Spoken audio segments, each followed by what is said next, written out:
What's happening with it? How y'all doing today?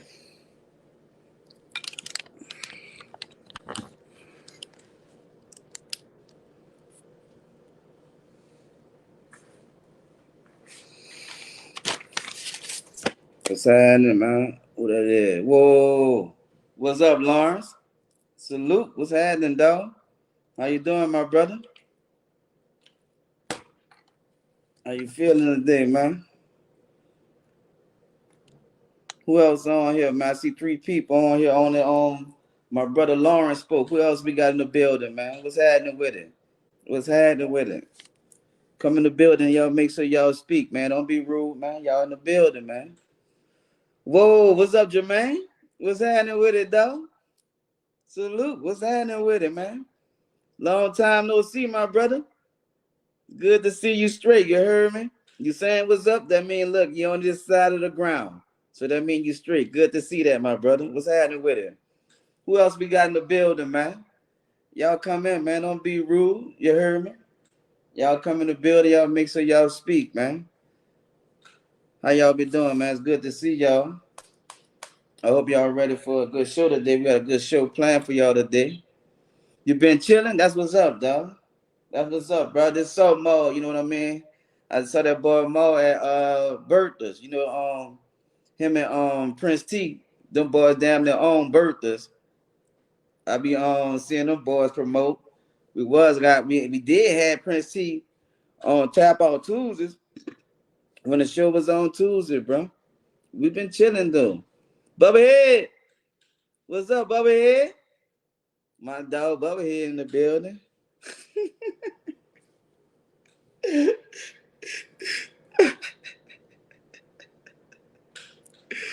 What you say, Lawrence? What's the question, Lawrence? Ways can't get right? Well, Lawrence. Well, you know what? I'm early. I'm gonna say it like that. I'm early, Lawrence. So I'm gonna say it like that. I'm early.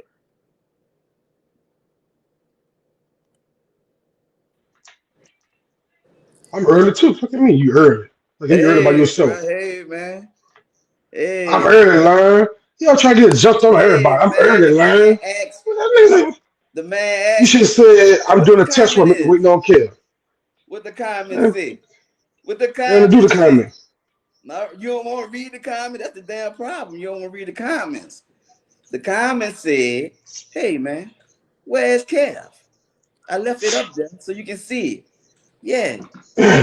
You What's up, supposed big to be bro?" on. You supposed to be extra early. I'm on time because it's 7:57. Hey, I'm on time. Let me put that one up there. You heard me? But dog Bubba here in the building. Did you read his comment? No, I can't see nobody comment. I can't. I don't like me. iPhones don't get along. It's So right there on the screen. You can't see that? it's on your screen. I can't. It says, "Oh, I thought y'all was having phone problems tonight." Nah, you don't worry about it. The government phone's No, gone. he didn't say y'all. He did not say y'all. He said you. He didn't say You, y'all. really you. Bitch, You. you want to get the phone problems? Bubba Head, who you talking about, Bubba Head? Go ahead, Now Bubba ask Head. Put that it out there. ask that question Whoa, what's up, wisely, Bert? Bubba Head. My dog Bert in the Bubba. building. What's up, Big Bert? Ask that question wisely, Bubba Head, because you know how he gets. That bitch will rat you out. He'll say, I was just saying what Fred said. I'm not telling you, Bubba.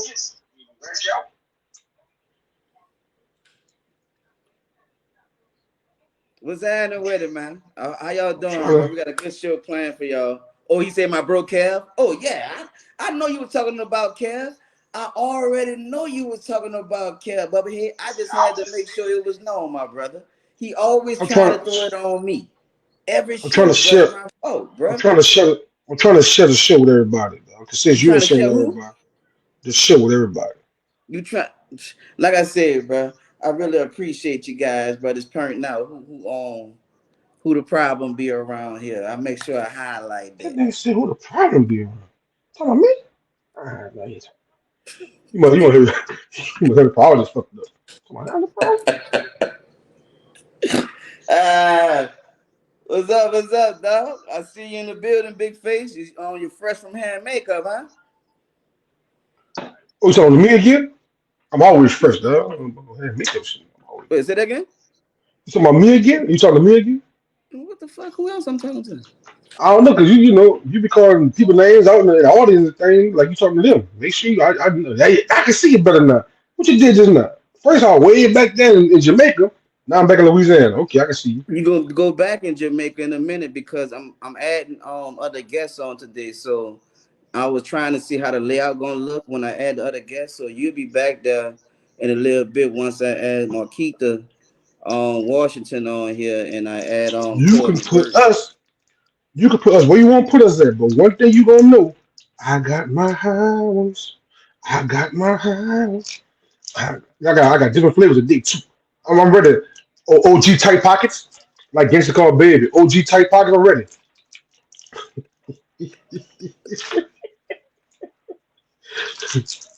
Me and my high shoes. All I need is my Earl patch on, kept falling off. You know how people got just nicotine patch on their shoulders?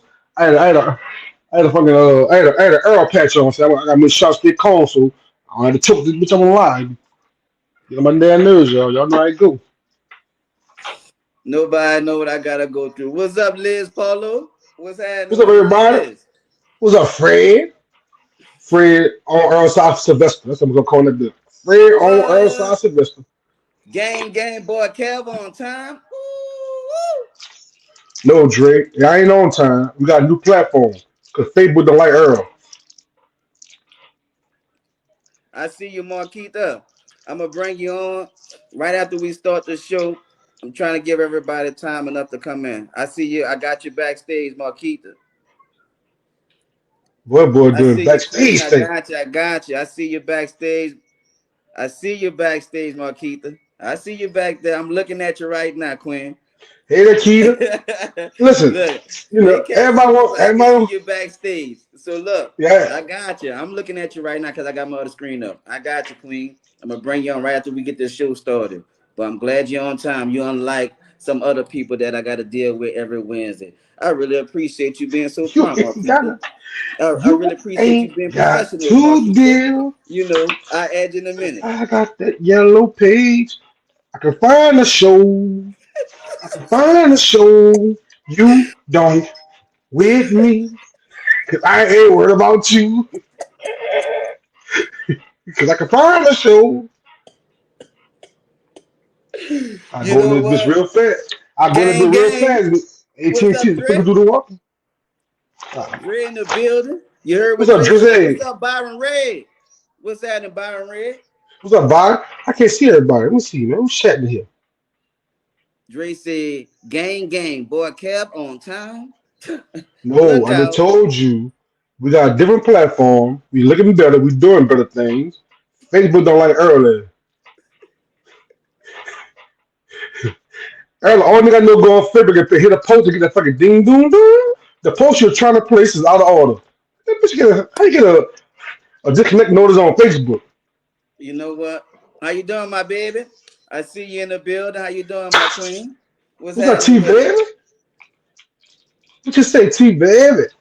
What's happening with it? Well, if anybody know what I deal with, that lady right there, she knows exactly what I be dealing with every day. What's up, Catania Jones? What's happening with it? What up, Miss Listen, y'all Jones? do us a favor, man. Y'all like and share. Y'all do us Shit, a dog, you got the favor. same color Y'all on. like You and trying to share. Do got us the a same color favor. on? Y'all like and share Makita, your friends, everybody that's on Facebook. They can share your Facebook from your Facebook page. They can share this Right. live from your Facebook page, but unfortunately, while you on right now, you can't share it right now.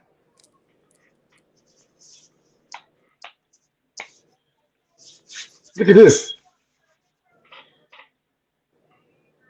Wait. What's going on, Dre? What you mean?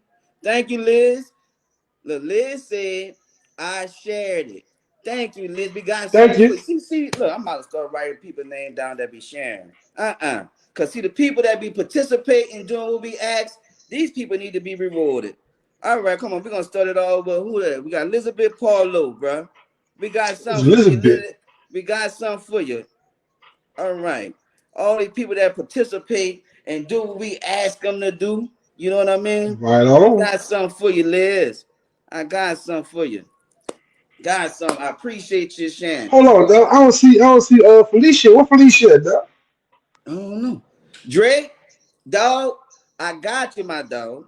Dre, you already know you straight. So I mean, you supposed to share, Dre. You one of us. You supposed to share. I appreciate it. But Dre, you supposed to be leading by example, helping me out, dealing with that. You already know. Right. Tell them what? What you telling them? Mind your business, Kev. Right. Kevin said See? damn thing. I got my Thank business. you, Don't worry Dre. about it. Y'all good. We good. Ain't no hate over here. It's all love over here, Look, man. look, Mom look, the up. Two gang the ugly gang. little boys on here. Where you see the gang gang? Quell! Boy. What's up, Quell? Quell in the building. What's up, Chris? Hey, say, Quill, I What's just give happening, me some Quell? ranch fries, some ghetto punch, a little 10 piece, no flats. Let Earl eat the fucking flats on his own. Man, y'all know what, bro? Y'all know Kev. I ain't tell y'all this, bro. Kev took me Oh, to a yeah. Go ahead, restaurant. tell him. That boy got. Look what happened, dog. Y'all know. So look, picture. I went in town to go holler. Look who hollering at everybody, dog. You just finished hollering at Nancy. 5 minutes late. What's What's up, up, Felicia? Felice? That 10 Felicia in minute the fine gonna get building. you. What's happening with it? Felicia's in the building. What's happening with it, dog? Say, bro. So I go by Kev, y'all. To go holler at that boy. So right. So he gonna say, look, let me take you to a restaurant so you can get something to eat, right? So you know, every time anybody that hook up with Kev in Dallas, Fort Worth, fucking McKinney, all in turn, you know, he's a tour guide, right? So Kevin take me to a place that served chicken but ran out of flats. How you take me to a place that ran out of flats? I think Kevin called before we went to make sure they didn't have no damn flats. He wanted to see if I was Now, gonna eat the drumsticks. Say, bro, so the lady said everybody want flats. You don't want to eat flats. that lady didn't say that. That's that. Hey, you know. But I try to compromise with your sister self. I gave you a leg and I banged that bitch up flat. Eat that. That's a flat.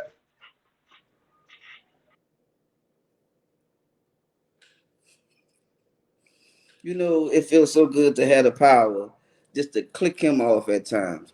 Y'all don't even know how that feel, right? It feel like hanging up in his motherfucking face. It's like I be want to do that most of the time I'm on this live.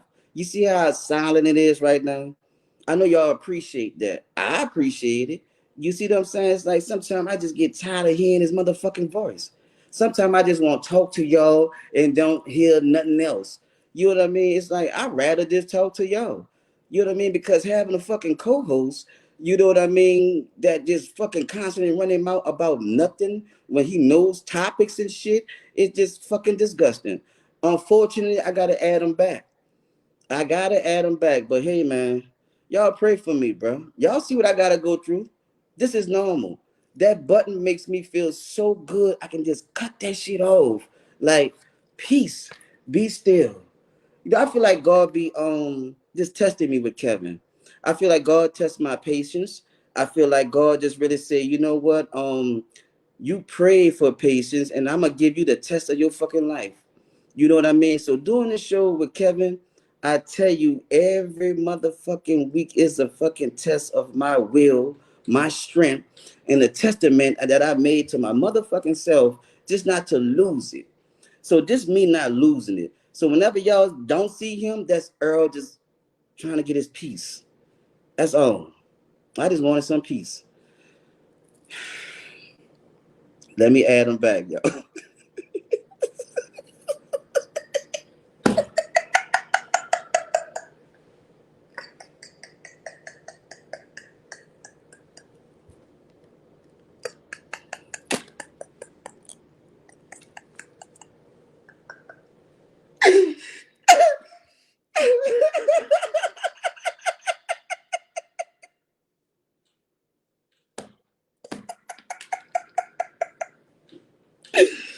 Woo! Boy, that shit feels so fucking good. You Yeah, know what I Ricky. mean? Ricky. Oh, yeah, Ricky, I'm here. You said tomorrow morning for 5:45 doing the Ricky Smiley show. I'll be in the morning. I'm gonna take Juicy spot. No problem. Thank you, sir. I appreciate you. I know you're a comedian. I'm a comedian at heart too. I ain't gonna try to take the number out of spot. I just want to come in and give me a little bit of action. I used to work for this place called All Dogs over here, but I guess I ain't on that shit anymore. Yeah, thank you, Mr. Smiley. I appreciate you. Yes, sir. Yes, sir. Yeah, that's fine. I don't need nothing but a milk crate and a chip. I don't need nothing else. I'll take juicy spot. Woo! Woo! Oh my motherfucking god. Oh my motherfucking god. Jesus. Welcome back.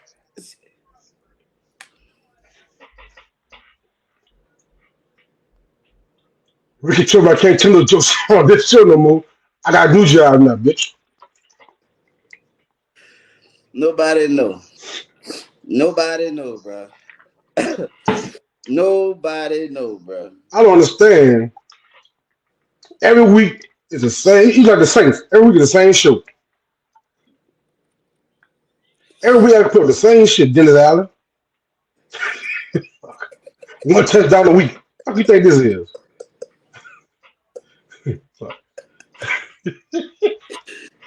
Say, bro. Oh Man, my y'all god. understand, boy. Hey man. All right, let's get this thing started. We got people waiting backstage. So how was your day, man? Oh man, it rained this morning. It rained this morning. Yesterday wasn't anyway. It was all right, you know. So, I can't complain.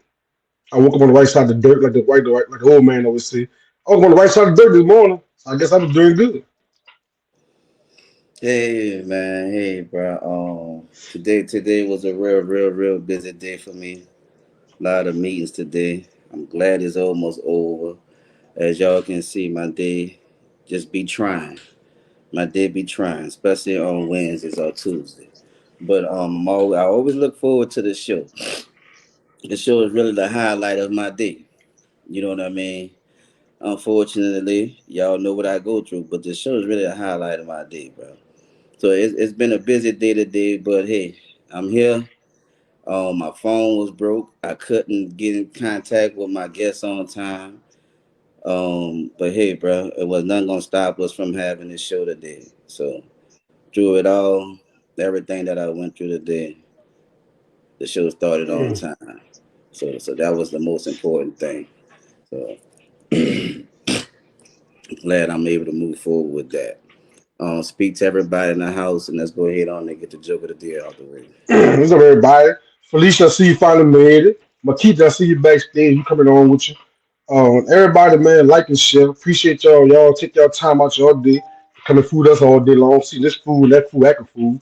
I know it's not an easy task for me. I don't know about y'all, but that's why these high chews come play a big old part of my everyday routine with dealing with Nate Ward Diddy, Usher, whatever y'all want to call that boy, because y'all just understand. But other than that, though, hey, I'm glad y'all here. Glad we all here. We glad to be here.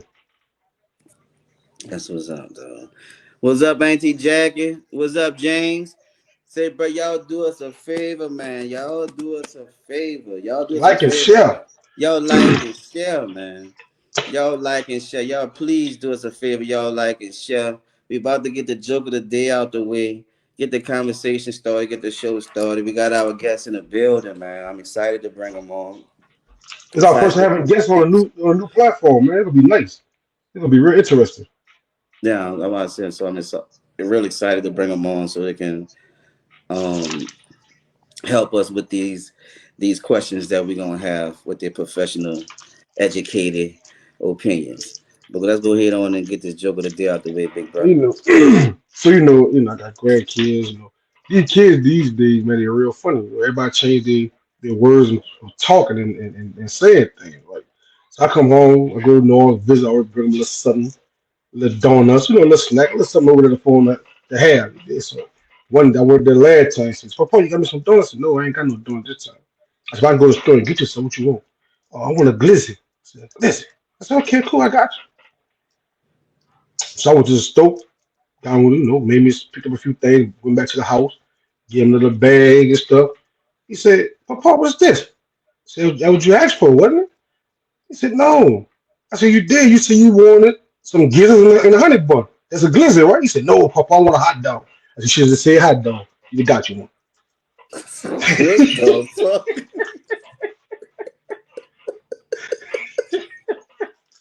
I thought you said gizzards and honey bun. So I bought you some glazed honey bun gizzards. Like I thought you wanted. Wait, Kevin. Wait, wait. What you bought him again? Some Please gizzards explain and a that. honey bun. I bought some gizzards and honey bun. They see one a gizzard. He said, no, Papa's a hot dog. I said, you should say hot dog. I bought you hot dog. You know the kid wants to change words around. Us old folks, we don't know the new words, dog. So you bought how you bought this fucking man gizzards? What That's made what he you said. He wanted gizzard. I thought he said a gizzard. He can't talk that good. My understanding is bad, so we got the deal, dog. Deal with it. Now tell your mama what business and cook 'em.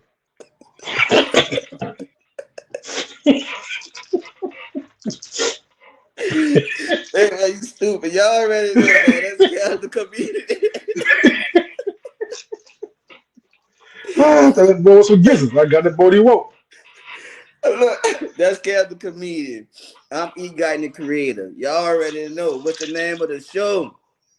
All Oh, love over love here. over here. The name of the show is All Love Over Here. And every week is our job to bring y'all educational or entertaining show. All depends on the topic. If it's gonna be educational or entertaining. Today is one of our serious days. You know what I mean? I know we joke a lot on this show. You know, me and Cal we play all day. But today we're gonna be addressing some serious topics today, bro. Like I said, I have Marquita Washington, man. I have Marquita Washington. She waiting backstage to come on. I'm about to bring her on in a minute, man. But like I said, this show here, we be talking about substance abuse and substance abuse explained on different levels.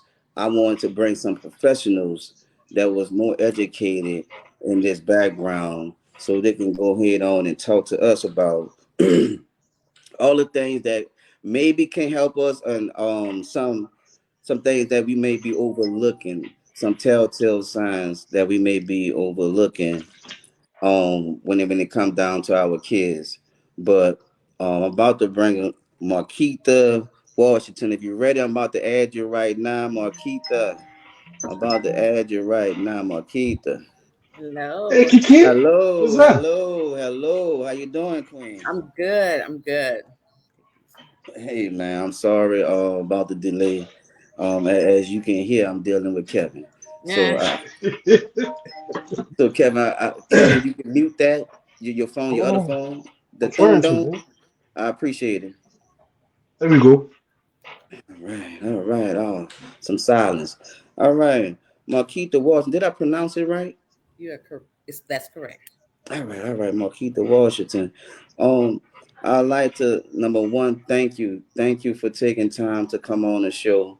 I had someone to write me um about a situation they was having with their kids, and I said, well, I need to bring on some professionals because they had problems where their kids lost loved ones, they lost friends due to, um, like I said, suicide, taking pills, alcohol abuse, being stabbed, being shot to death. All these, like I said, was due to a cause of somebody ending their life due to some type of abuse of some type of substance, right? So most people just think about it and they never really be catching all the telltale signs along the way.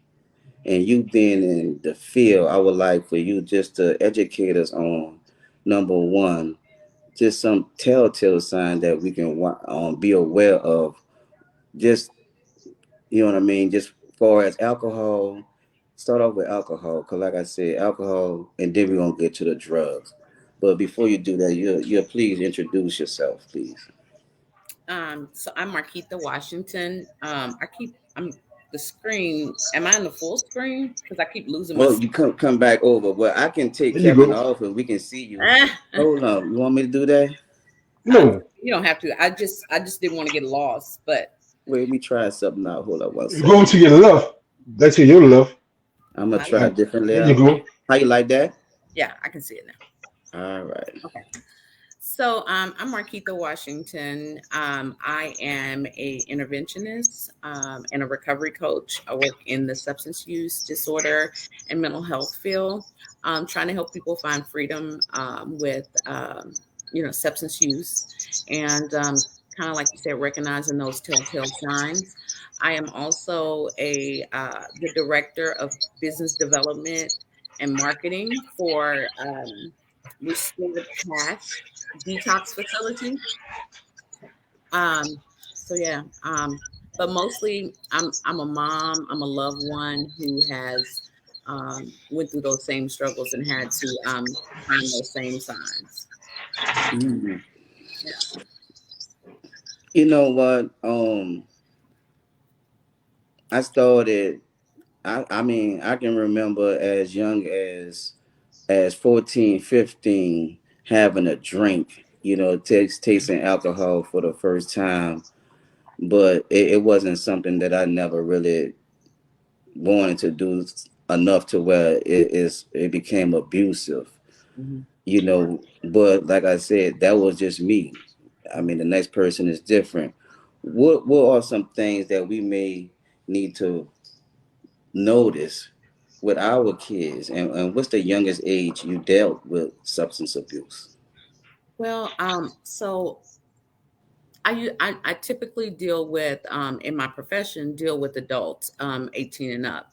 However, I have dealt with children younger, um, and I would think that one of the things to look for initially before it even starts, kind of a preventative thing to start to educate would be predisposition. And what I mean by that is genetic things that we pass down. And so there's genetic, there's environmental, there's all kind of things that can influence you know, these things to happen or perpetuate in our children. And yes. Okay, yeah, I know. Because you're well educated, let me stop you because you can answer anything I'm asking right now. Okay, you got Jerry Bass speaking to you saying hi, Marquita. Someone is speaking to you. See that? Okay, Mhm. predisposition. Break down predisposition for me. So a predisposition is something that you're genetically born with. Um, and so what that means is like you have people that struggle with addiction that have that addiction gene. So it's no different than us having color genes, eye color genes, and things like that. We don't get to choose those things. And so this is something that is passed down to us from, you know, our parents.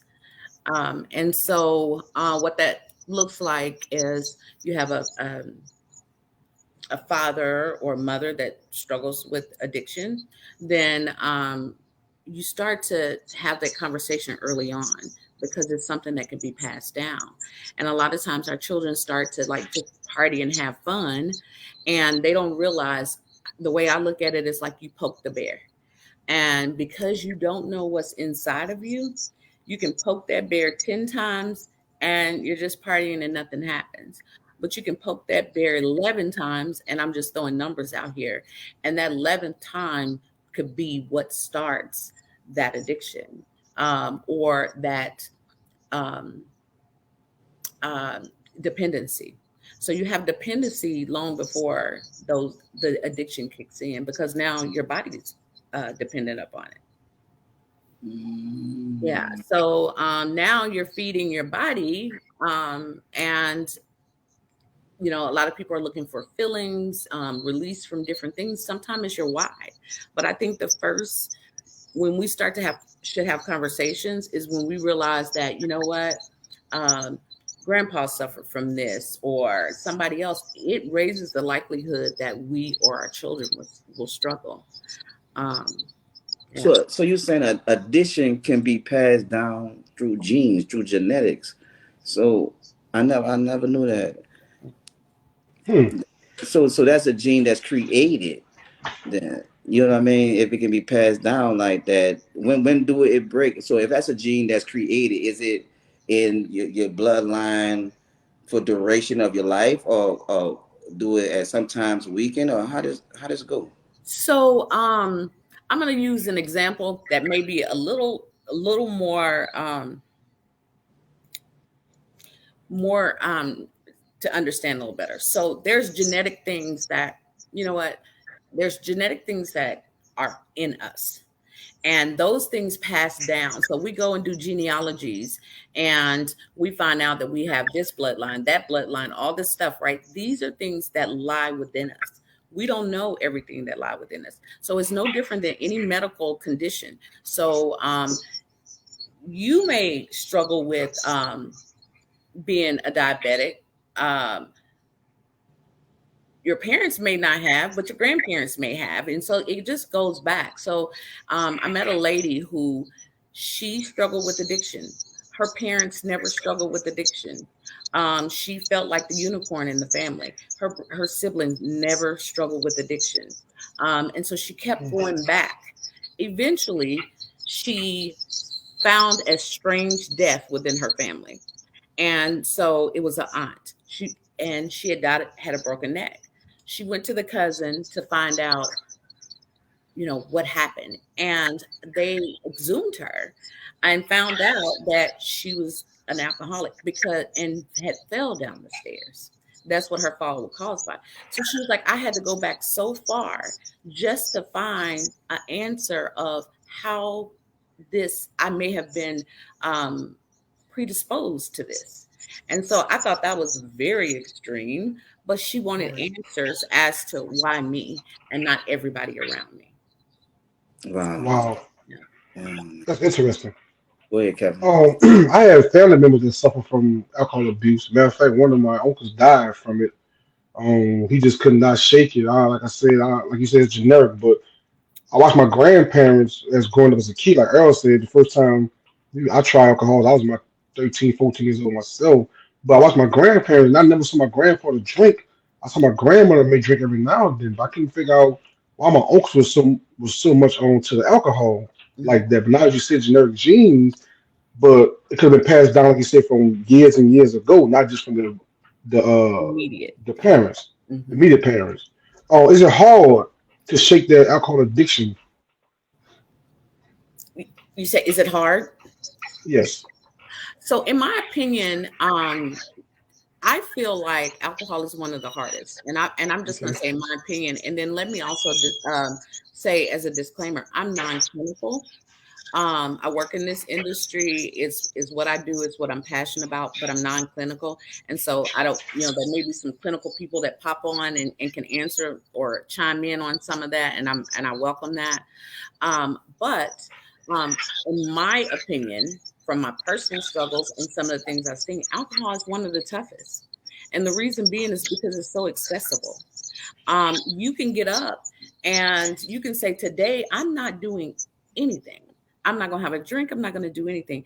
Something as simple as going to brush your teeth, taking some mouthwash that has alcohol in it will then set off that phenomenon of cravings in your brain. It can happen as simple as that. I didn't know that. Wow. So I had a family member struggling.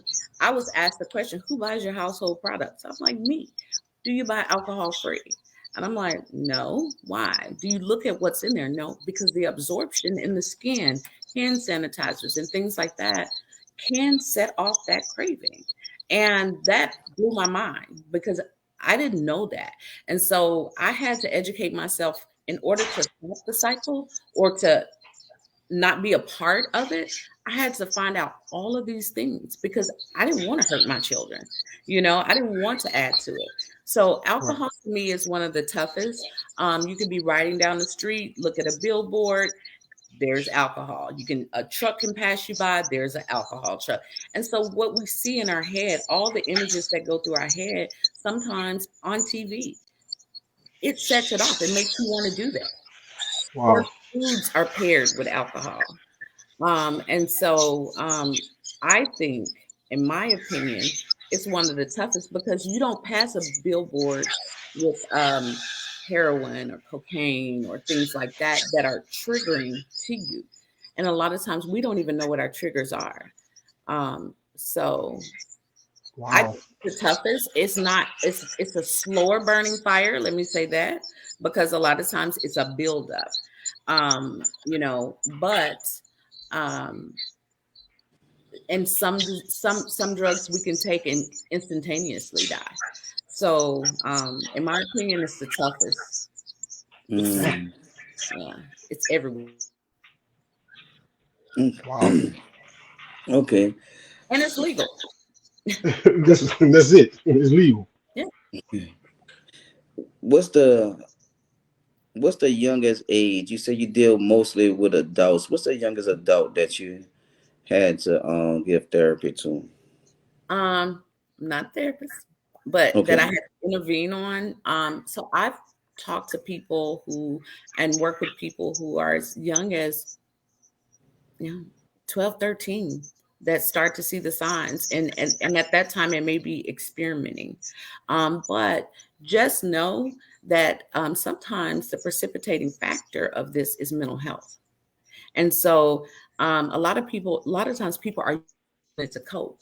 So when you have children that are young and we wonder how do they get that, sometimes they experiment and it's the only thing that brings them peace from feeling insecure or anything like that. So to answer your question, I mean, I've had, maybe 12, 13-year old that was starting. They may not be an addict yet, but they are starting to experiment and they're at high risk of being that.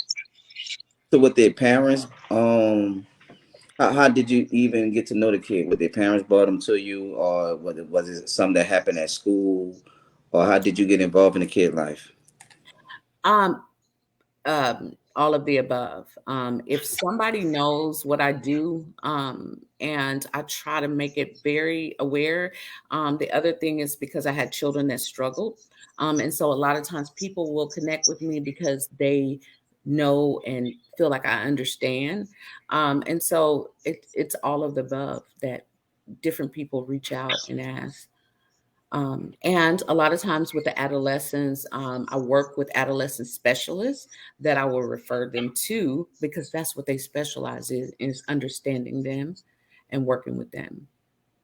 Wow. So, so what do you tell a kid at that age just about substance abuse? What do you tell them? How do you start educating them on it? I think one of the most important things with any age and especially children is, or adolescent, is finding out their why. Like why? What's hurting you? Giving them a safe platform that you it's not that you're in trouble, right? We're trying to figure out why, and in listening, um, I think that's when they start to say stuff as far as things that are bothering them. I know the era I came from, they would say, "Girl, you don't have any problems. Like you don't have bills, you don't have this." But I think respecting that these little minds and some of the things that they deal with because they have social media and all these different things that they deal with a lot earlier than we did and have a lot more exposure. Um, and I think that starting the conversation even before it becomes a problem, educating and being transparent. I tried to present to my children almost as a perfect patty, and that wasn't the truth. So I became unrelatable to them. Then, Mom, you don't Mm. understand. And I think that, my daughter and I were having a conversation last night, and she's like, Mom, if people start embracing the truth, and not trying to cover up the truth, I think we'll be a lot further along. And so that's a mistake I feel like I made, was trying to tell them, don't do this, but not really explaining to them and sharing my truth with them. Right. Mm. What you got, Kev? Um. So somebody in the audience learns how. So he has a family member right now that's dealing with that. She has to have a drink morning, all every day from morning to night. That right there is what you're calling that what you call it? The word was used again? Dependency, Dependency. right? So is that the dependencies right there is what you can't shake, right? Well, I think medical intervention is necessary. And as I mentioned, I'm business development director for Restored Path Detox. And I think people understanding that level of care, a person who's drinking all day, every day, and not even all day, every day. What has happened is the body needs the alcohol to function normal, or they're normal. When you start to take that away, you set up, especially with alcohol and benzos, they're at seizure risk. So you can't walk in and tell that person just stop today without having a plan, an aftercare plan. And so having an aftercare plan, like a medical detox where we intervene because they're dehydrated. So we bring them in and we hydrate them and we give them a safe place and medically monitor them, making sure that they don't go into seizures. You know, they're nauseous. They have all kind of medical things. And what I always tell people is, people say, I don't need detox. And then you let them go a couple of hours ride and don't have alcohol, and they start. If you ever saw people who had little tremors, or irritable, and things like that when they don't have that alcohol. Well, what is happening is the body is now saying, I need you to show them outside physically is happening, because it's already happening on the inside. So we don't walk around with blood pressure cups and know what our blood pressure is doing, know what our blood sugars are doing, know what all these things are happening internally. And finally, the brain sends a message and says, I need you to show them on the outside. And the way to stop those is the next drink.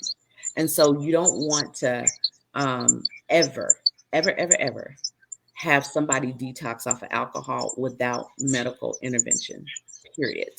I lost a very dear loved one who tried to detox himself off of alcohol.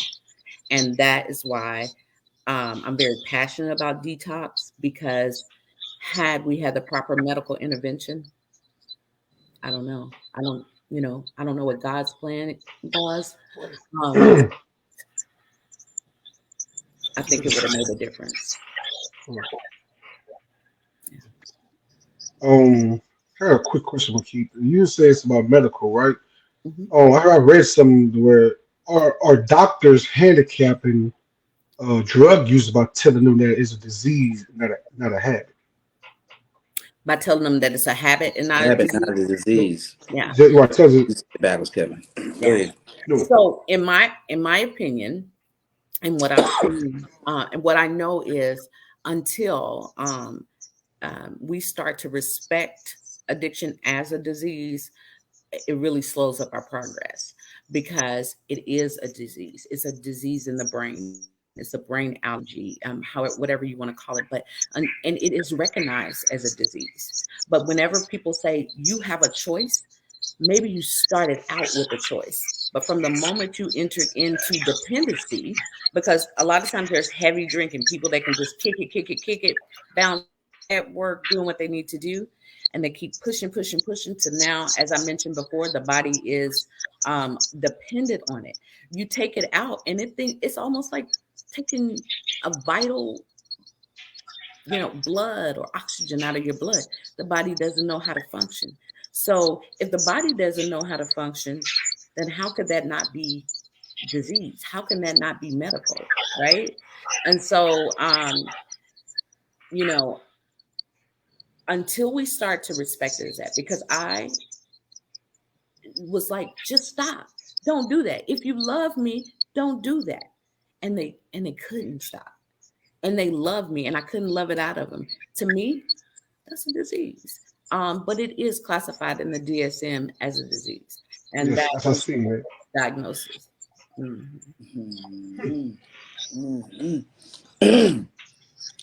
They have a lot of kids these days. Their drug of choice is either popping pills or they're vaping with these pens. That's the thing right now. It's going crazy. They pop pills at a rampant rate. Some of these kids pop pills in the morning to wake up. They pop pills to go to sleep. I what happened? How this became so much of a thing? Like with the pill popping generation, what's going on with that? I think it's the glorification of it. I think it's the exposure that they have. It's cool. They see people that they think are doing it, and maybe those people aren't even doing it. Maybe they're just acting like they're doing it. But whatever it is, they're the cool guys. So I really think that it was the exposure to it, and definitely a lot on the internet, they can buy drugs. They don't even have to go through us to get these things. They can go on the internet and buy these drugs. So I know the pills and the lean and all that stuff. I mean, it was things that were glorified, um, and it looked fun. And a lot of them are looking for that escape. But the moment they took it and they really felt like I can walk in a room and I can be who I want to be, now you just crossed over from, so it was glorified, you tried it, and guess what? It made you feel good. Mm.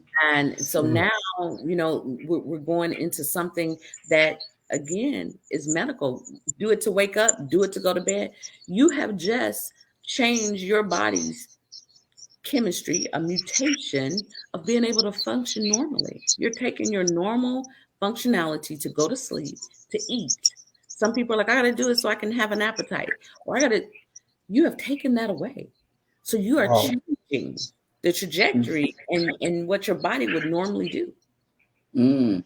So for the people that smoke weed every day and say I can't eat unless I smoke, so are those people addicted to weed? I do, in my opinion, again, and it's very controversial, I do believe that, I've seen some of the worst psychosis. And that's just mental health, hallucinations. You know, I've seen some of the worst psychosis come from marijuana use. Um, What? because a lot of times, again, what made you do that? There's a freedom some people are looking for, and really it may have started in an early age with addressing the mental health, addressing the depression, recognizing, respecting that little people have problems. Now they try to find a solution for themselves, and now every day, we are a hand mouth society. So some of them they're used to doing this all day long, all day long. And or if they're whatever. But I believe that it does change the very functionality of how your body would naturally function. Hmm. Quick question, Marquis. Is marijuana still considered a gateway of drugs? I don't I really can't answer that, because I always kind of figured, I don't know if that's like myth, or if that was really, maybe somebody else can answer to that. But I will say that I think triggering the addiction in you, poking Okay. the bear until now you're leveling up, in my opinion. Mm. For the people that have kids that's on here that's watching the show that may be popping pills, what are the later effects? What are the later effects of popping all these pills and taking all these different pills, just like you said, besides being codependent on them? What it does to your body? For the ones that's not aware of what taking all these pills, what that does to your body. Um, what does the pills do to your body? I mean, again, I think it just changes. A lot of different pills work on different things, and so what they're really meant for. Some people need um, stimulants to perk up. Um, those things could lead to psychosis. Some people, I mean, depression, um, depressed respiratory, where they can't breathe because their body is not remembering to breathe. Mhm. For the ones that don't understand what psychosis is, you'll break down psychosis because they might be having or going through that and they don't even realize it. Well, psychosis is just a state of um, it's a mental state that is not really is delusional thinking, um, obsessive thinking, paranoia. It kind of shows up in a lot of different ways. But just to kind of make it like really simple is, you know, doing things that you normally would not do and not having really the ability to change it back. So it's taking your mental state and being in a state of, not reality. Mm. um, which can lead to suicidal ideation. People thinking, now they're thinking and they're overthinking. So you can also look at it in a way of like overthinking to the point that your wheels just won't stop. And you start to think things are there that are not there. And so it's really it's precipitating like some mental health issues in you. So just look at it kind of like delusional thinking, if that makes sense. And if I need to go further. Okay, so would it be fair to say that they would need some counseling besides medical intervention? Oh yeah, absolutely. There are so many different levels of care that have been tried and true, that really help people. I mean, there is no magic pill, there is no magic solution, but there has been tried and proved steps that can be taken to help someone. Hmm. Yeah. What you I got, got a, Bill? I got a question, Keith. A lot of these kids don't they don't know. They might have seen their friends do this and came out fine with no problems. But how dangerous is it fentanyl? It's pretty dangerous, especially it's not regulated. Again, used in its right form medically by medical professionals, it is um, one of the oldest drugs that they use to regulate pain, m- m- um, severe pain. But in the hands and not being properly distributed, um, it could be deadly. Um, it doesn't take much. A friend of mine had a penny, and he showed me this penny. And on the penny, it was like a very small amount. And I was like, okay, so what is this? And it wasn't. I mean, it was in a plastic. It was packaged up. It was kind of an illustration. And he said that's how much fentanyl it takes to kill 7 people.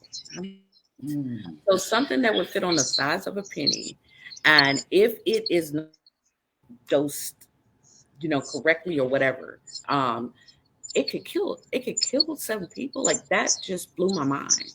Something so. So wow. And the 'Cause thing there's is, a, this a lot. Some people do take just straight fentanyl, but also this is being put in so many drugs. And so now we have people, instead of being in science labs that were, educated and taught how to do this as a profession, licensed doctors. Now we have people sitting in their garage with pill press that look exactly like um, a Xanax, or looks exactly like a Skittle as it is, right? And they have this fentanyl, and they're able to take the true additives and mix it with the fentanyl to stretch to whatever their reason is, right? There's all different kind of to have the drug with the best high, whatever it is, right? um, and they're pressing these pills themselves. And so that's not dose. So you may be sitting by a friend who takes one pill and they're fine. You take a pill and you die. Mm. mm, Guess what? There may have been some additional residue left from the last batch. Who's telling them, who's going in and regulating, saying clean these machines and they must test 0 before you go to the next batch? There's no regulation. Wow. there's a lot of kids that like I see on the news. There's a 1-year-old that got a hold to a fentanyl pill out of one of the teacher's purse and died. the drugs have taken over the streets. You know, we grew up, it was crack cocaine and things like that, but now this is fentanyl that came back out. I don't think us as parents, we afraid that our kids gonna go to school and get a hold of something without us knowing about it. And you try to have that talk with them. Hey, don't take nothing from nobody in school. Don't take no pills. If you got a headache, go to your nurse. You know, like you said, it could be a skill, it could be a gummy bear, it could be anything like that. Mhm. How do we try to control our kid? Not you can't stop it because it's out there, but you can control it from happening to your child. Honest conversations, honest conversations, and let Oh man, somebody froze up. You froze up, Marquita.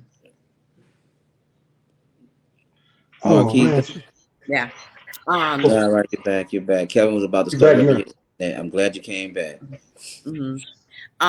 But I think just being honest with them, like it's time out for um, hiding behind and what you don't know.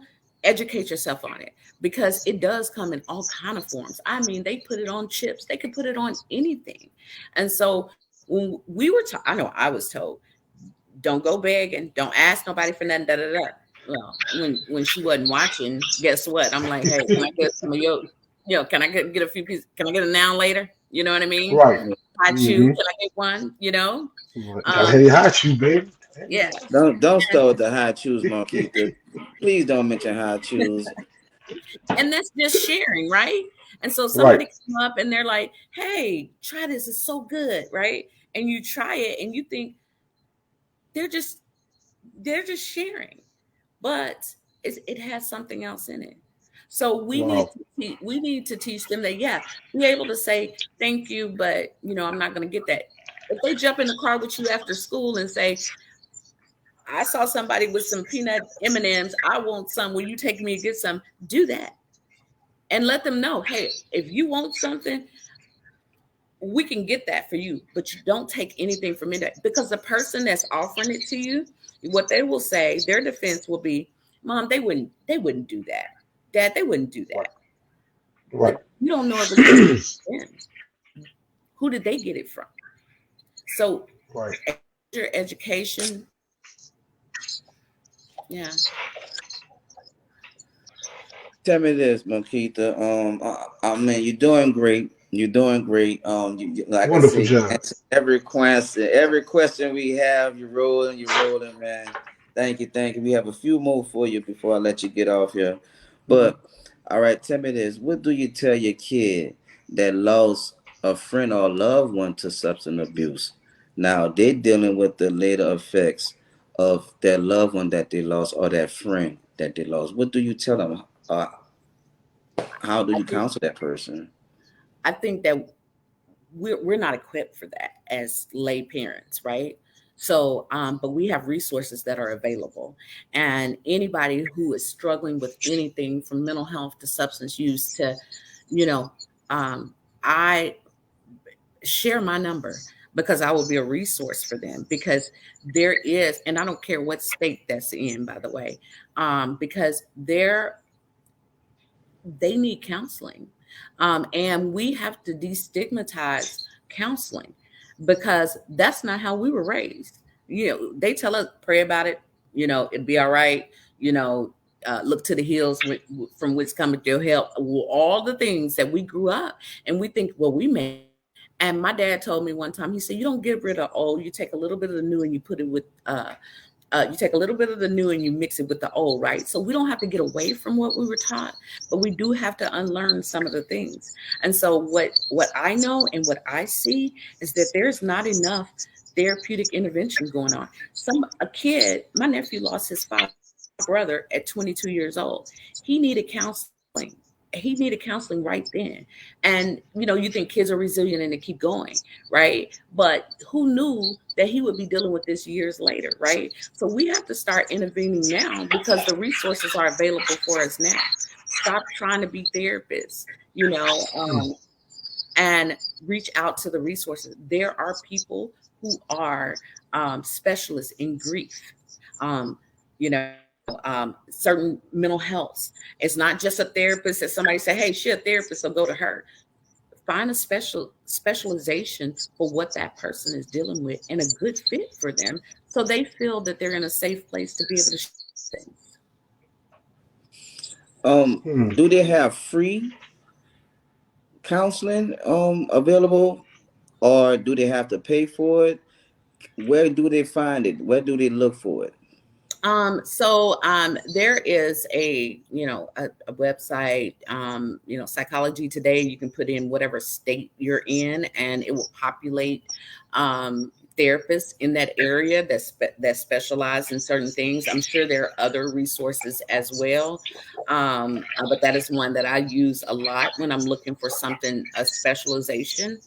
Um, that you will see on there that some of them take insurance, some of them do sliding scale. And what that means is they work with you with what you have. And yes, there are programs that are free services, state funded services. So nobody has to not get help. And that doesn't mean they're not good services if they're state funded. And also, there are therapists who, like myself, this is a ministry and we give back.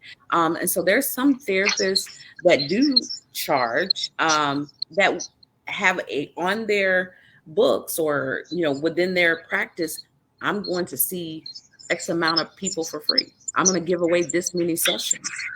Um, and then there's also a guy, and that's what he specializes in. So he's my guru for people who need services that they money to do it. I call him, and he has a database of over 4,000 resources. And call me, we'll figure it out. Awesome. You Hmm. froze up again, Marquita? Yeah, she got Yeah, the man. government There you go. system There phone. you go. All right. Hey, man, you're knocking it out the park. You're really knocking out the park. Suicide. Suicide is up. Suicide is up, man. With teens, Mhm. with teens and unfortunately preteens. Have you ever had to deal with somebody that was going through that, and how did you cope with it? Um, Yeah. So again, I feel like a lot of exposure, just looking for a way out. And yes, I've had to deal with that several times. And, unfortunately, I had to deal with that with my own child. I had to, hold her in my arms, and until an emergency team came out to be able to assess her, and this hasn't been one, two, three times. It's been several times that the idea of getting out was easier than staying in this game, because it's tough. She kind of sometimes didn't see a way out. So I've dealt with that with clients. And a lot of times the suicidal ideation, you get them safe, you make sure they're in a safe place.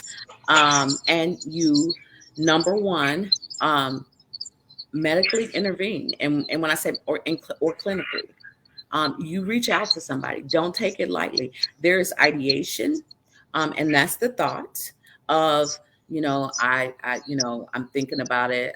This would be easier, and that typically comes before ideation with a plan. So ideation with a plan is a step up. So now they've said something like, I will just take all these pills and die. They have a plan. Don't ever take it lightly, because the fact that they have thought far enough to get to a plan, they have really put some consideration into this, and they felt like they weighed out the options. And so what you want to do is call their suicide hotlines, their resources, get them to a hospital. Don't worry about if they're mad at you. If you hear them say something, I tell parents all the time, hey, if you hear them say it once, take action, start to really let your ears perk up. They will get there. And I've gotten there, and I was just playing. I wasn't going to hurt myself. Well, guess what? I'm not playing. So I have recorded my child. and I've taken text messages that were sent, and I get to the hospital and they will deny, and I will take out my phone and say, because this is what she said. And what happens with that is a 72-hour mandatory hold, because you get them to the hospital, and if they deny, they can only go on their assessment. They can only go on what they say. And if and sometimes it's just to get out of the medical or the therapeutic intervention. So take every single thing serious, and always have somebody on. That suicide hotline number is there for everybody. Hmm. And once you get them to a safe place, if you need to call me, call me. But the first step is get them to a safe place. There's emergency teams that'll come out to the house. There are, ask for forgiveness later. They will be mad, but what I was told when I was scared to make my kids mad, you better be willing to love them enough to piss them off. And I love them that much. Right. my last question, Keita. What service does your agency offer children and parents toward recovery? So again, I work with adults, 18 and up. I have a ton of resources and a ton of very well-trained therapists that they specialize in the kiddos and they love it. But my facility, Restored Path Detox, what we offer is a medical detox. So we have nurse practitioners, medicine interventions to be able to help people get through detoxes, the withdrawal symptoms and signs and things like that safely. We're a 24-bed facility, beautiful, located in Frisco, Texas. We accept several of the insurances, and what we do is we make sure that you're safe. Detox is your foundation. If we take the fear out of what treatment looks like and give you a safe place to be able to understand, get to feeling better, be respected and taken care of like a person, not judged, and have so they see a therapist, they see a nurse practitioner, they have a loving, supportive staff, recovery coaches, and meetings that come in and take that anxiety out of having to be in a facility. And so when you do that and you make that first step comfortable, what we do is we then have resources to get them to the next level of care. And that's where I rely on my referral partners in the community. If it's a female that has trauma, I have a place that I send them to. If it's a young male that's really kind of a hard head, I have a wonderful place that I send them to. There is a specialty for everything you can think of. If it's an older client, we have something for everybody. Nobody has to continue to struggle. What's the average cost for treatment or recovery for a family? It varies because it depends on the length of stay. It depends on the facility itself. It depends on the things that are offered, as far as the different modalities, and what that means is the different kinds of therapy that is offered. And so I've seen treatment go from anywhere from $5,000 to a month to $100,000 a month. There's beautiful facility that's very expensive a month. So, but then there's different amenities and there's different massages and different things that you get. And so we have things for executives. We have things for all social economical backgrounds. So nobody has to go without treatment. Insurance does cover a lot of the facilities that are in network. And I'll tell you, when my child was laying in my arms and I had no idea what I was going to do, Um, I had a man that I was talking to and telling me, I said, I don't know what to do. And, I don't have that money. And so what I know is that there are scholarships out there for people who are really trying to, want to get better. There are people out there that have lost their loved ones and they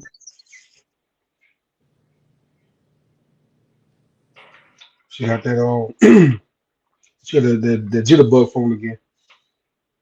I knew it was coming. I know she hit Yeah, me. don't real about our guests, bro. Y'all be patient. Marquita is rolling. Marquita is rolling, man. She answering She's all our back. She's questions. back. The internet just may be freezing up. What you got, Marquita? um yeah, there are resources for everybody on every level, state funded, all the way to 100,000. So like the range is so big. So this one of my last questions before I turn Mhm. it over to the audience. Once again, you're rolling with answering all the questions. What are the different levels of care, and what does that look like? So there are the different levels of care, and I'll just start from like a substance use. Typically, there is uh, detox. And like I said earlier, detox is the foundation. And so one of the examples that I like to use that are really easy for everybody to follow, um, detox. If you compare detox to a suitcase, you walk in a place, you got a suitcase, and it's got all your dirty clothes in it, right? Everything is dirty. You walk in detox. What detox does is they take those clothes out. So they take all of the bad stuff out of you and put it in the washer. Okay. So now you've gotten everything out. The next level of care, for some, not all, would be once you complete detox, is going to a residential treatment program. And so what happens there is you grab your clothes out the dryer and you put it in the suitcase, not folded or anything, right? They're just clothes balled up in a suitcase, but they're clean. They're clean. And so now you go to residential and they're going to teach you how to iron and fold your clothes properly. And what that is giving you your coping skills. So now you're learning, you're picking up skills, right? So now you take those pressed clothes after spending about, it could be 30, 60, 90 days in a residential treatment program where you're getting around the clock programming and care. And now you can properly fold those clothes and put them in the suitcase, right? And so now they're pressed and they're nice and they're in the suitcase, they're clean, which means you have the tools. Now you walk out of that place and there's another step down, and that's IOP or PHP. PHP stands for partial hospitalization. Not quite ready to be all the way, you're ready that you could be home or in a sober living, but you may go and spend 8 hours a day at a program and come home and sleep at night, right? That's partial hospitalization or IOP. And that's just outpatient. So now you have your clothes. Now they're going to teach you how to, properly dress yourself. And that's just now you're using the skills that you picked up in residential, and they're going to keep on honing in and teaching you how to do things, properly. And then after that, I like to see people get into some therapy, and just keep some continuous therapy, to make sure that all of those things are being done. So now you can unpack. You're at home. You're a little more independent. And if you're not quite ready to be home, there's sober living, and there's not a certain amount of time that you would be there. My daughter stayed a year, but some people stay. It just depends. When they're comfortable enough to go back into the world, the worst thing we can do is put somebody out there too soon, or cut around those steps. So that's what the different levels of care looks like, Mm, and it's tried and proved. mm. Yeah. Thank you, man. Mhm. Um, audience, if we have any questions from the audience, this is the time to ask Marquita, man. She really been rolling, bro. Right. I don't have nothing that I think. Um, Now I know Tanya said they do admit people for weed withdrawal. What did give you if you have a weed withdrawal? How? I mean, I don't understand that. I never even heard of people Uh, being admitted to anywhere for a weed withdrawal. Well, there are protocols that they put in place, and it really kind of depends on what the some people get nauseous after quitting. It's the withdrawal, so it's how your body's reacting to being away from that substance. And so then you're met where you are, and you're addressed. You're addressed accordingly. So it just kind of depends on what your symptoms. So they look at symptomology and kind of address those symptoms. Yeah. Hey, I'm praying for you and your family. I did not know that you yourself had dealt with it. And that's why I said take a strong person. So you were speaking from personal experience, and Yeah. that's something that can help some mothers and fathers that's watching this right now, because we all want the best for our kids, right?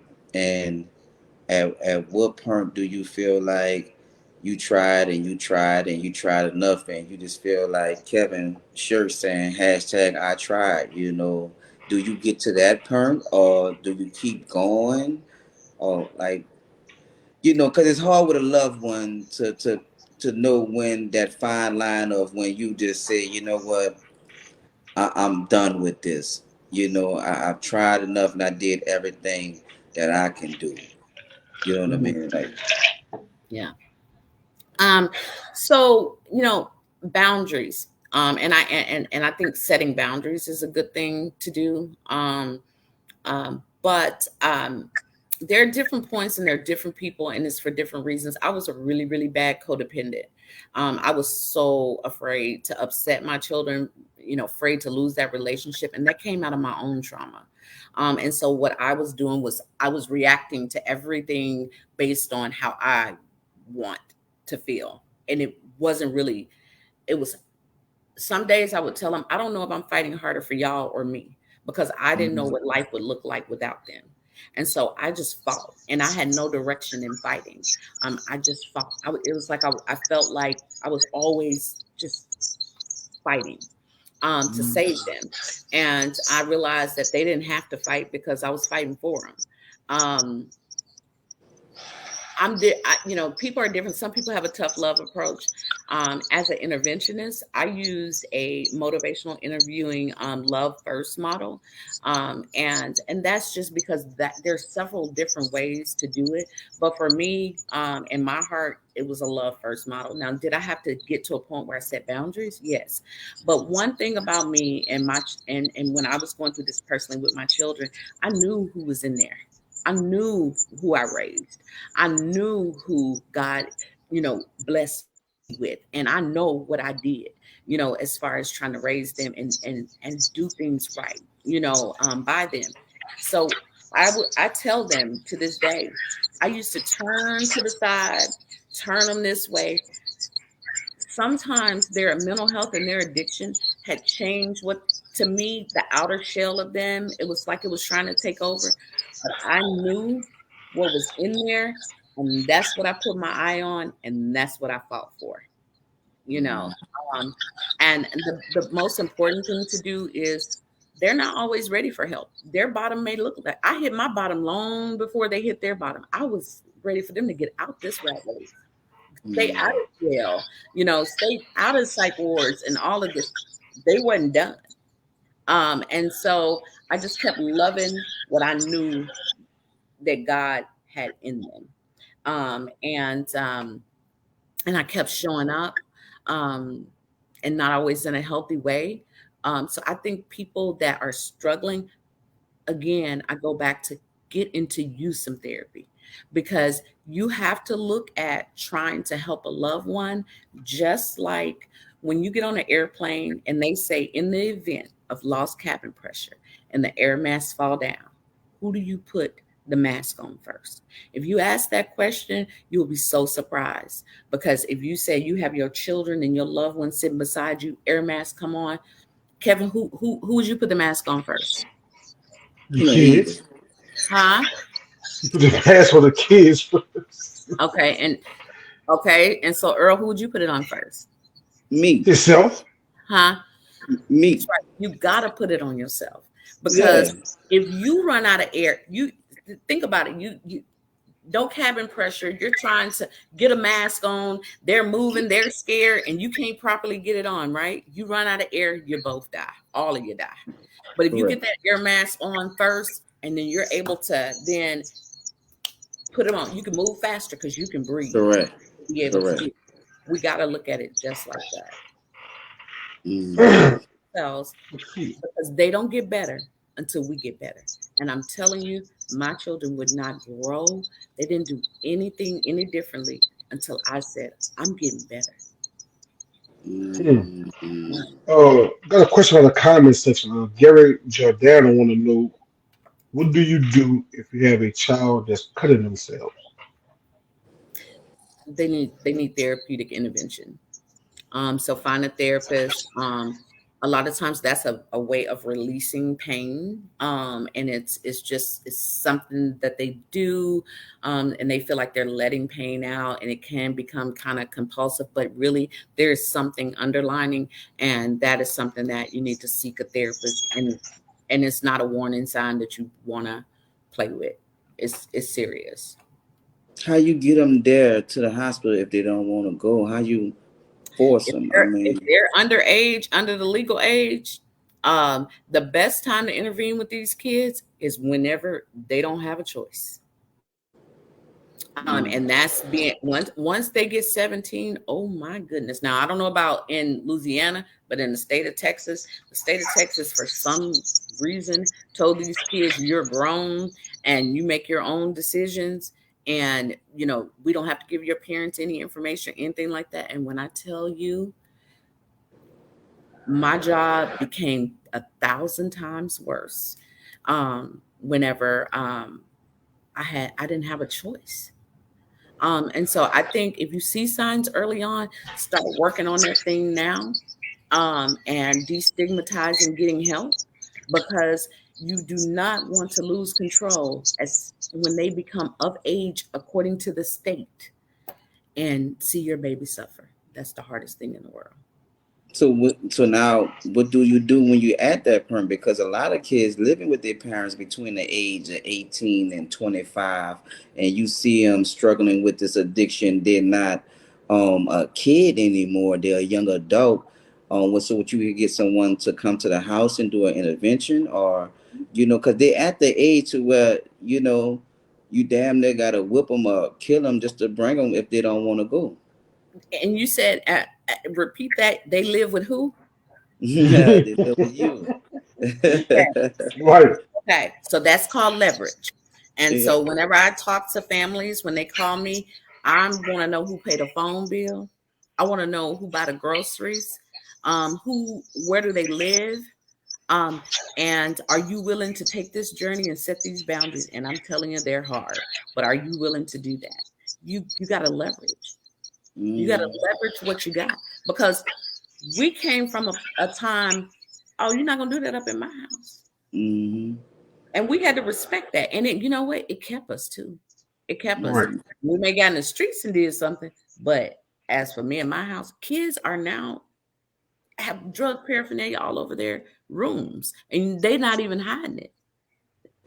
So use your leverage when they become of age, because if you're not a part of the solution, you're a part of the problem. What motivates them to do anything? What motivates them to seek God? If you're doing everything for them, then what motivates them to help themselves? That's where that's when I say up the ante with the tough love. And I don't mean I'm done with you and you ain't mine no more. Is there a problem? How do we address the problem? Because there's a thing called co-occurring, right? And co-occurring means that you have mental health plus substance use, and so you're not dealing with one thing and you really don't know which one came first, the chicken or the egg, right? You got to intervene, get them an assessment, and figure it out, and be willing to say, you can go to treatment. Because what I tell them when I do an intervention, bring a garbage bag and an empty suitcase. Put their stuff in a garbage bag, and you bring an empty suitcase. And when it's time to go to treatment, if you are going to go to treatment and accept, this wonderful blessing of being able to go and free yourself, you can take your stuff out of the garbage bag and put it in your suitcase and go to treatment. And I support you. But I'm not going to watch you die, and I'm not going to be a part of you dying. And so if not, you take this garbage bag, and all I can do is turn you over. You gotta stand on it. That's good. That's good. Our spouses, and all kind of loved ones. We got to be willing to. I promise you, love them enough to piss them off. I asked that question for the mothers that have older sons. That's these boys bigger than their mom, and a lot of moms scared of their sons. To be honest, which a lot of them ain't not as strong as you. I see a lot of them, but there are those that are. But some of them, the ones that's running wild, they got the kids bringing guns in their house, smoking in their house. Just they feel like they lost control of their child, and it's just about trying to just reel them in, trying to get some type of control. So that's why I asked that question for the one that don't have no control over her kid, and she's just trying to convince them to like better themselves for that parent. They don't hear us. And that's why you have to bring people in, because they don't hear us. All they hear is nagging, and they tune you out, and they have perfected the craft of tuning you out. And they think, oh my God, you don't even know. You're just worried about nothing, and so you have to bring in professionals. But there are those kids that, I know. It was sometimes like I had a different relationship with my kids. I never feared them. But there was times where I feared their reaction to certain things that I may say. And so this is a tough one. It's so hard, but there was times, no, not necessarily with me, but there are times where it's necessary to call the police, right? I think that where we get a little shell shocked about that is because we don't know that when we make that call for, them to intervene and help us, different subject for a different time. But I think I couldn't do it because I didn't know if they was going to hurt my child. And so that locked my hands. That really, cause it's real. And unless you live it, you just, so, but there are times where it's necessary, that you have to get safe, because the drugs make them do things that they will probably later regret. But you have to stay safe. Mm-hmm. Okay, we Question got of this the question comments. from Johnny. All right. Ask her, did she have to deal with her pride being in the way on her trying to make decisions and get help? Did you have issues with that? I had not really my pride, because I had people that were like, "Oh my God, girl, what are you doing? That's overkill. You gonna do that and send them kids down there? We don't do all that." I had those naysayers, but what I knew was that it wasn't time for pride. My family was sick, and my daughter had flipped her car, broke her neck, back, sternum bone, tailbone, ejected from the car, and I got a call that she was on life support. At this point, what pride? I had to do what I had to do to get to where I need to go, and I didn't care what nobody said. So no, it was never really a pride thing, and I was never shamed, and I've always been very transparent, because those people that are trying to keep these secrets kill, and I won't be a secret killer and a keeper to add to your demise. So it's time out for that. Okay. I know you've been on here longer than we originally wanted you to keep the. But like I said, you're doing so well.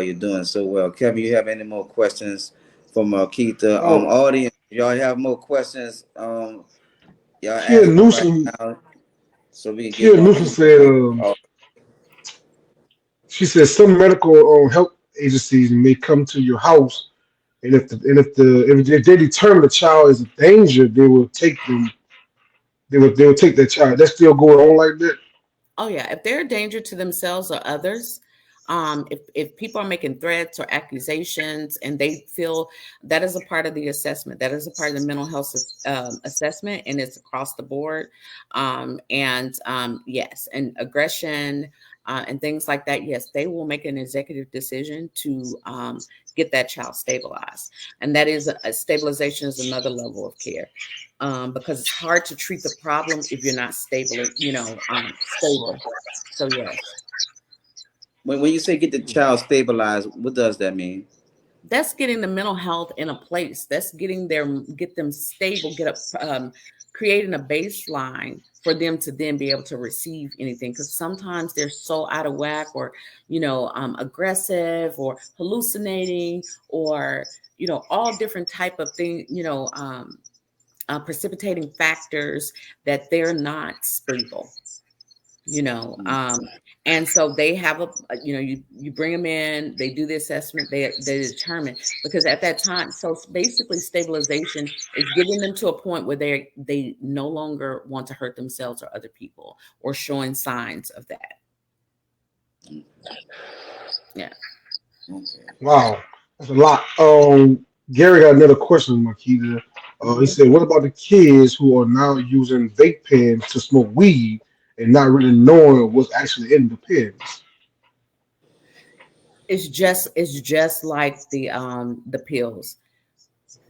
If you're not a scientist and you don't have a way of breaking things down and knowing exactly what you're doing, I don't care what somebody gives you and says is something.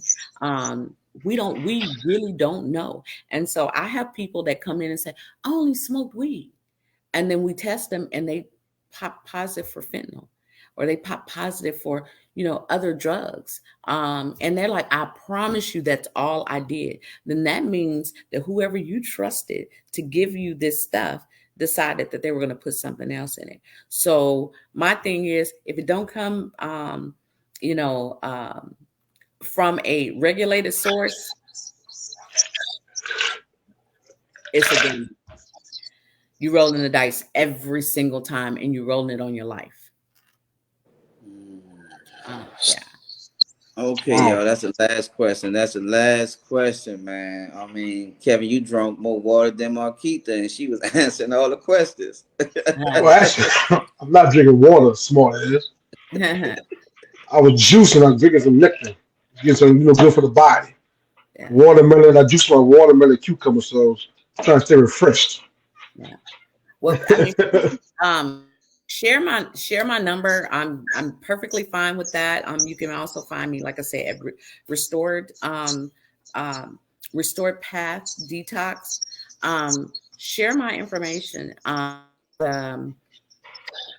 will do whatever I can to get you connected to the right resources. Okay, once Yeah. again, Marquita, where everybody can contact you, do you have any social sites besides Facebook that or any website that you want someone to follow you on that may need your assistance? Um, So, I mean, LinkedIn, and it's just my first and last name, Marquita Washington. That would be a good place. But other than that, I mean, my social media, I'm there. They can follow me on Facebook or whatever. But no, I don't have any other than Restored Path Detox. You can find me there, find information there, and or just reach out to me. I'm more of a personal touch, so just call me. I'll catch you on Sundays at the Dagger Shop doing lion dance. And that's what I was about to say. You can look at my social media, and it's pretty safe, but you will see a lot of line dancing because at the age of 50, I discovered a way that to take care of me, and that's line dancing, and I love it. And we have over 1 million views. So go to Ice Pink. You gotta teach me that Tamil dance. I can't get that Tamil dance right for nothing. Yeah, yeah, yeah. So I love it. We will be performing at October the 7th in Plano at the DFW Family Fun Fest. I'm So gonna come check it out. Yeah. What's the name of the group? So that's kind of funny because we're really not a group. We're just some friends from high school that started dancing, but we do like to refer to ourselves as Flossie. But that is spelled with a 4, the number 4, Lossy. Right. Flossie. Where that Yeah. came from? I mean, Listen. That's an Arkansas thing, huh? No, it I don't know where it came from.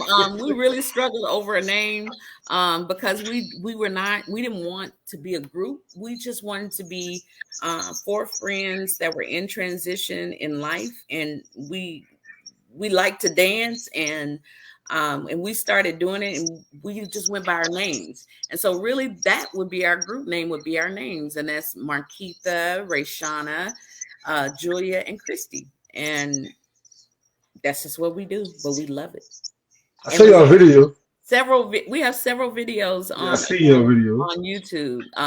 Iced, ICED Pink. So yeah, follow us. that's what's up. We're gonna have to check you out. Look, once again, thank you. I really, really appreciate you coming on.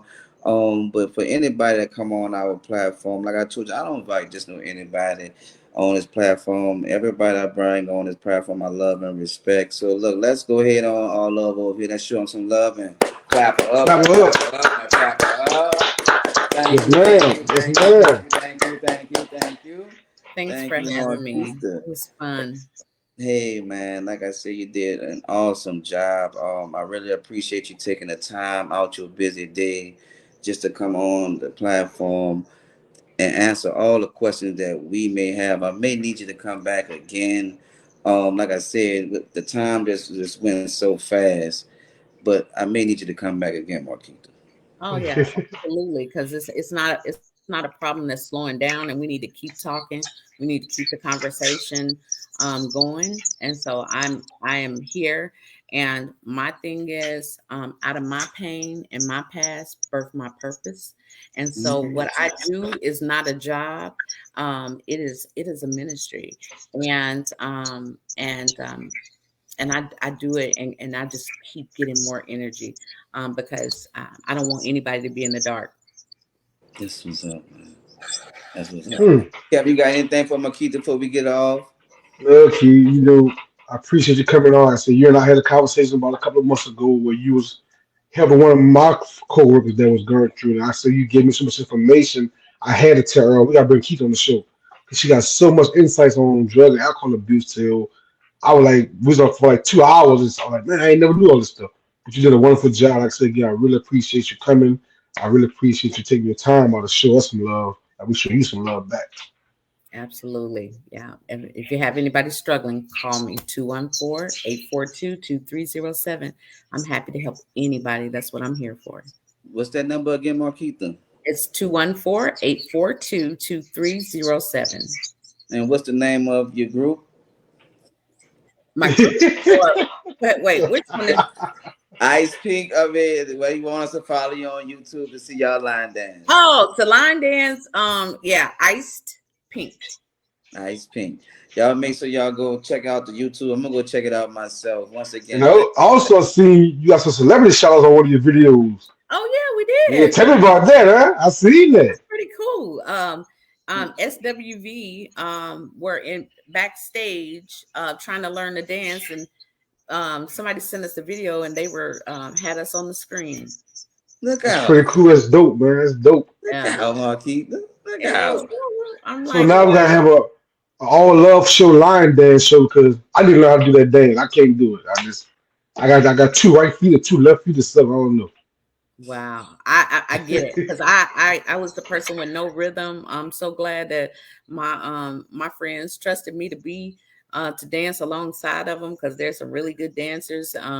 But that is something that you can do once you find freedom. When I was going through the struggle, I couldn't dance. Mm. I couldn't take care of me. I was too busy cleaning up other people's mess. And what I can say now, at 51, I'm free. I'm That's all free, right. and my children are doing well. All right, that's a That's great. blessing. That's That's a awesome. That's blessing, man. awesome. That's a blessing. God bless you, man. God bless you. One more time, let's clap up. Let's clap up. Let's clap up. Let's clap up.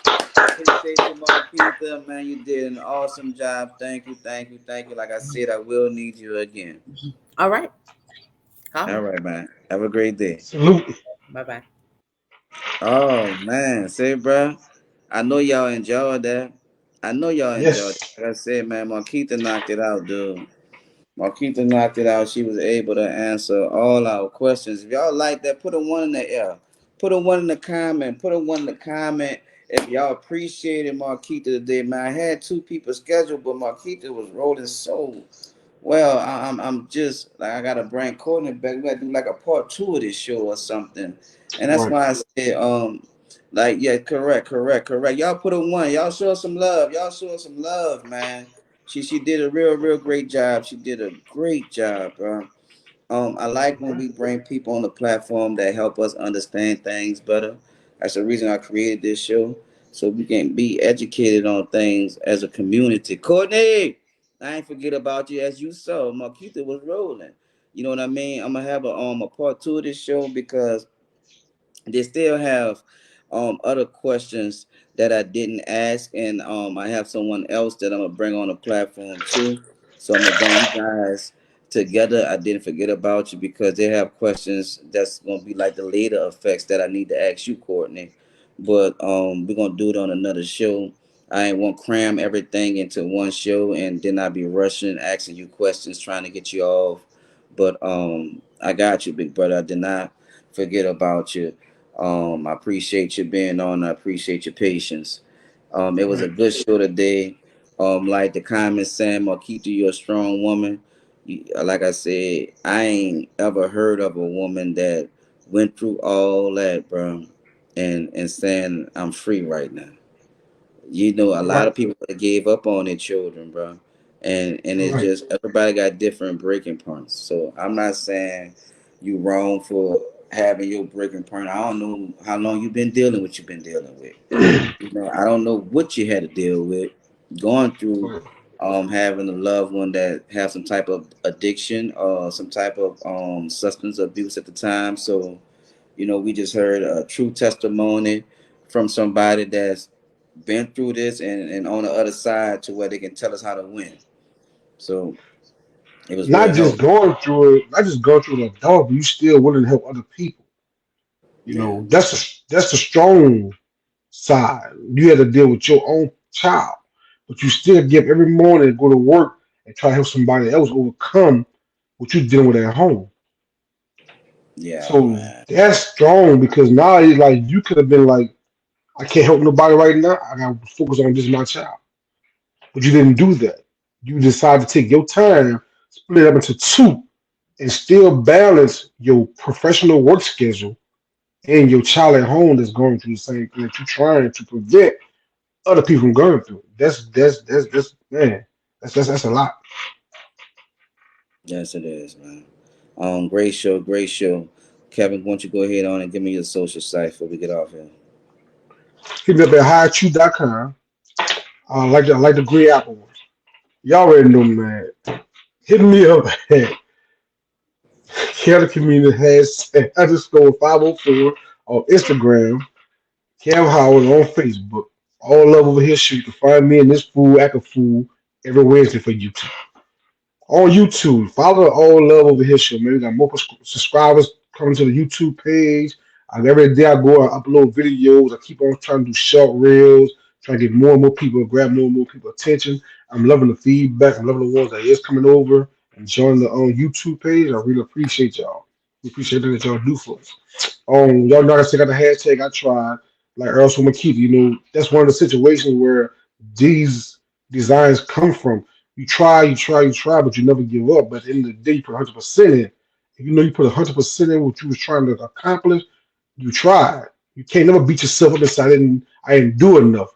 You try. All you can do is try, man. Hey, man. Hey. Y'all already know. Thank you, Marquita. Thank you. I'm glad you enjoyed the show. Thank you. I appreciate it. Y'all already know y'all can find me at beastbyeguide.com on all my social sites. If y'all looking for any of the gear, y'all can follow me on Instagram, TikTok, on Facebook. Just hit me up, and you can get any of the gear if y'all want. Any of the big hats that I be making, I mean, just call me. Like I said, I need time to make the hats. I don't make regular wool, rabbit, beaver, nutria. Remember, I don't make regular wool. I sell regular wool, but I don't make it. So if you call to me, it's gonna be for exotic custom hat. And I appreciate everybody that's been ordering the hats. I mean, I have new bodies that's in. So, look, I got them right behind me. I got new bodies that's in. So, like I said, I'll be getting to it, y'all. I'll be getting to it. So as y'all can see, this work. This how much work I gotta do. When I tell y'all I'm waiting on the bodies, so now I got bodies in. So now I gotta start making a hat. See, now that the body's in, I gotta start making a hat. So these are all the orders I have. So when I tell y'all I be busy, I don't be playing. I be busy. So when y'all call me, y'all coming behind this. I got to do this first, then I got to get to your order. That's why I said call me like 3 weeks advance notice so I can get these people out the way and I can start on your order. You understand what I'm saying? So be patient with me. I really, really, I'm happy that everybody has been supporting. Me and Herc the Hatter, we got some great news that we're gonna be telling y'all. I can't wait till I tell y'all. I've been sitting on it for so long, but I'm gonna keep it under wraps for a while. But thank you, Johnny Parker. That man, that was awesome. Uh, hey, she was great. She was great. She was great, man. Yes. Johnny said if he was on drugs, he would turn his life around tonight. So that's awesome, man. So that man, Marquita, Right. you came in, you did your job, Marquita. You know what I mean? You would have had somebody convinced to turn their life over. You want a hat? No problem. I would get with you right after the live, Marquita, and I can see about making you a hat. I would love to make you a hat, man. Thank y'all, man. It's been a great show. Y'all already Hey. know. What's the name of the Oh. show? What you got to say, Kevin? Oh. Hey. Let me see the brown hat. The one you have on top right there. It's not even a hat. It's a body. Let me see that brown body. I want that one. Jiggling, jiggling. What's his name? Jiggling, jiggling. Like Bird of Mac, bitch over life. Jiggling, jiggling. I want that jiggling hat right there. You gotta do that tomorrow. Just sit over just like that. I better be like Bird of Mac. What's your name? Jiggling, jiggling. But y'all already know. What's the name of the show? Oh, Oh, love love. over Oh, here, man. yeah. Peace out, man. We We're gonna see salute y'all y'all, man. next We week, out. man. We out this thing.